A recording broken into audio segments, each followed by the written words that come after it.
I'm here with Chris Kirkland today. Had the privilege of playing in a charity golf day for Willowbrook Hospice at Blundell's Hill Golf Club with Chris Kirkland and Neil Mellor. And just gave me a chance to catch up with Chris a little bit about the mental health that he struggled with since retiring. And then we'll also talk to him a bit about his transition since retiring from football. So, Chris, you've been really open about your battle with mental illness, which contributed to ending your career earlier than you would have liked. Anyone who has suffered mental illness knows that it's not like a common cold. You don't have it and then get rid of it. Once you've suffered with it, the battle is ongoing, but you can begin to win more internal battles than you lose. And you can go on to live a happy and productive life. So for you, what have been the 2 or 3 biggest keys to surviving and even winning more battles than you lose? Yeah, well, one of the biggest ones is talking about it, opening up, asking for help, not doing it. So for a long time, for 5 years, I sort of thought I could do it myself. You know, obviously you protect your family, you think you're the man of the house, so you don't want to tell your wife and your daughter, but in the end it eats you up, and in the end you need to ask for help, and that was the turning point for me. I had some great support along the way. When I did, off fellow players, friends, obviously, family. My best mate Nick and his family have been great. The man standing there, Neil, you know, he was the one that first told me to go to the PFA all them years ago. He's supported me. So you look in and you realise just how many people want to help you when you do ask for help. So definitely talking. Exercise is key as well. If I don't do something for a couple of days, I feel lazy and your mind can play tricks. So them 2 have been the biggest things for me, talking and the exercise, yeah. Great.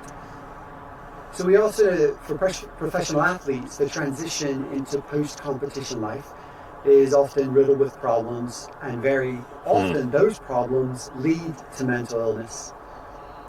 Your battle with mental illness started before your career ended, which means that you had to do the transition and suffer with the mental illness at the same time. Is there anything you wish you had done sooner in your career to start preparing for the transition into life after football that would have made at least the transition a little bit easier? Oh, without a shadow of a doubt, 100%. I mean, like you said, I went, while I was still playing, I had it for 5 years. It robbed me, I had to stop. It probably robbed me of 2 or 3 years of being involved with football, maybe not starting at that age, but yeah, I wish there was things in place. I wish I'd have planned for after. I always thought, I think a lot of footballers think, oh well, I'll just go into coaching or I'll do something like that, but yeah, you need that structure, because when I stopped, I got help then, but then when I got better, then I started to miss the routine of football and started to miss the football. Not necessarily football, but the routine, the dressing room, you know, getting up for a purpose in the morning. So, yeah, definitely, if you can prepare players earlier, that'd help me massively. So the routine and the structure. I think everyone says that. I think most players I've spoke to, you know, you miss bits and bobs of the football. Of course, you miss football and playing, but you know when your body can't do things anymore, and you don't want to embarrass yourself because you know you can't do it, but you miss everything else about it. You know, the atmospheres at games, running out to the fans, your teammates, the dressing room, and routine for a footballer. You know, when you're 16 in the youth team, you get the routine, and it's there for probably 20 years. You know when you're training, you know when you're eating, you know when your meetings are, everything. When that stops, it's a big surprise for a lot of people, and that's why a lot of players, and not just players, but people in general, when they have not got that routine, it stops. It's tough to handle. So what do you think you could have done to prepare yourself for that, and what would have helped you? I mean, it's difficult to say, because I don't know if I wouldn't have gone through the first cycle of depression. I don't know how I'd have been coming towards the end. I think I'd have been probably better prepared, but I was not in that state of mind to even think about that. I was just thinking about getting through each day. So I think I'd have done a lot more, whether that's coaching badges, whether it's, you know, what do you want to do, working foundation, stuff like that. So now I've got a good balance with stuff, but yeah, I think I would have planned a lot better, apart from them 5 years where I didn't want to do anything.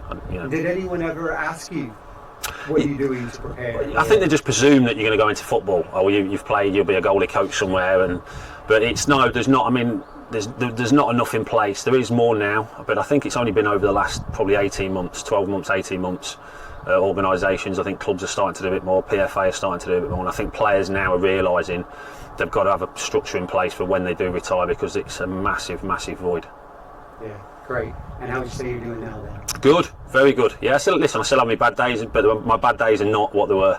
You know, it'll be a case of going out for a walk, going out doing some exercise and snap out of it pretty quick. But listen, the times we're in at the minute are making things a lot tougher for a lot of people as well. You know, in uncertain times, extremely difficult times for a lot of, well, for everyone. You know, kids, adults, everybody. So these situations have not helped, but I've got I know what I've got to do now to sort of keep it at bay. Because I'm always, like you said at the start of the first question, it's not going to go away. It's always going to be there bubbling, and it's just how to deal with it, just to keep it bubbling, and knowing when it does topple over, how to just get it back down to simmering again. Sure.